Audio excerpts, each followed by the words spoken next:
pancake na to, binili ko, ang sarap niya. Ikaw lang, Lorraine, tikman mo. Angel, mag-usap na tayo. Tungkol saan? Tungkol sa nanay mo. Nagpa-background check si Lorraine sa mama mo. May mga nadiskubre siyang inconsistent sa mga kwento mo. Ate, di ba na-clear ko na to? Tsaka kung may mga tanong pa kayo sa akin, pwede ba sa akin na lang kayo dumiretso? Yan naman pala eh.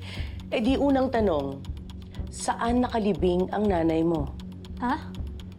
Sa Bulacan? Good! Tara, puntahan natin. Siguro naman natatandaan mo kung saan nakalibing ang nanay mo. Matagal na kasi since last kong binisita yung puntod niya. Kaya hindi ko na maalala.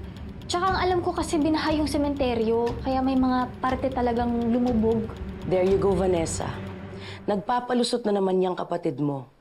Halatang-halatang nabubuking na siya. Anong nabubuking? Ate, ano ba nangyayari? Walang death certificate ang mama mo. Wala din siyang mga record na nagkasakit siya sa mga ospital. Iniisip mo bang sinungaling ako? Angel, sagutin mo na lang yung mga tanong ni Lorraine. Makikinig naman kami. Sabihin mo na lang yung totoo. Hindi mo ba naririnig ang ate mo? Sumagot ka. Angel, magsalita ka. Huwag mo kaming tititigan. Angel, huwag ka matakot. Makikinig kami sa'yo. We just want to know the truth. Narinig mo ang ate mo?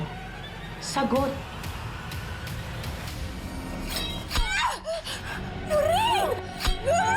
Bagay sa kanya.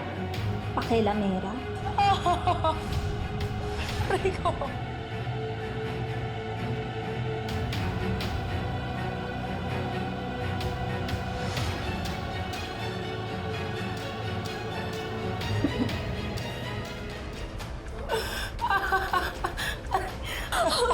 Angel, bakit mo ginawa yun? Oh my God! Oh my God! Oh my God!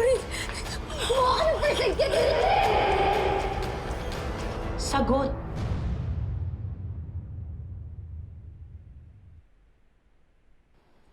Hindi namatay si nanay sa sakit. Namatay siya dahil sa sunog.